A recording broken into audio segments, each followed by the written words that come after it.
BDR বিদ্রোহ মামলায় কারাবাস শেষে অবশেষে নিজ বাড়ি ফিরলেন ল্যান্স নায়েক আলতাফ হোসেন। বৃহস্পতিবার 23 জানুয়ারি কারাগার থেকে মুক্তি পেয়ে বাড়িতে আসেন তিনি।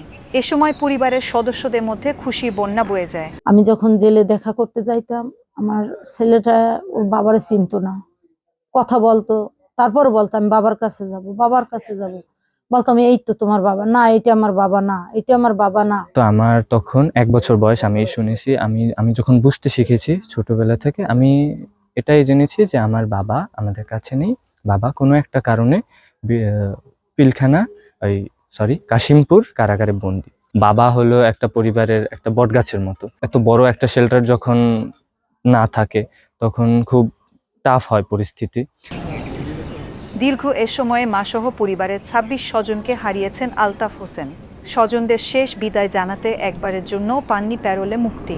একমাত্র মেয়েকে চিকিৎসক বানানোর স্বপ্ন আর পূরণ হয়নি। মুক্তির পর চাকরি পুনর্বহাল এবং ক্ষতিপূরণের দাবি জানিয়েছেন আলতাফ হোসেন।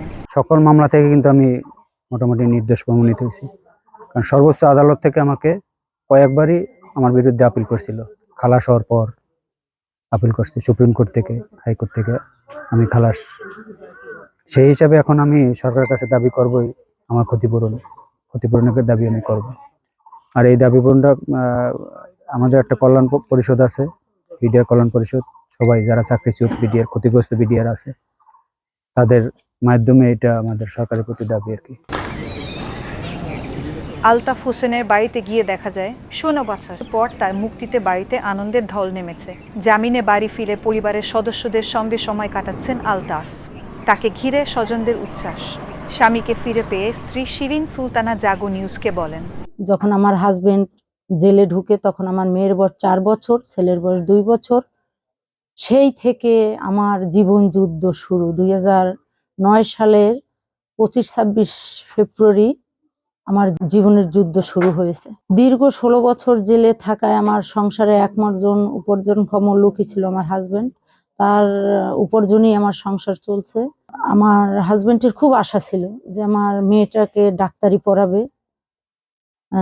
বাবা মার তো আশা থাকে, কিন্তু সকল কিছু থেকেই আমরা বঞ্চিত হয়েছি একমাত্র অর্থের অভাবে। বরগুনা সদর উপজেলার বদরখালী ইউনিয়নের বাসিন্দা আলতাফ হোসেন। 1992 সালে তিনি বিডিআরে যোগ দেন। 2009 সালে পিলখানার ঘটনায় গ্রেফতার হন।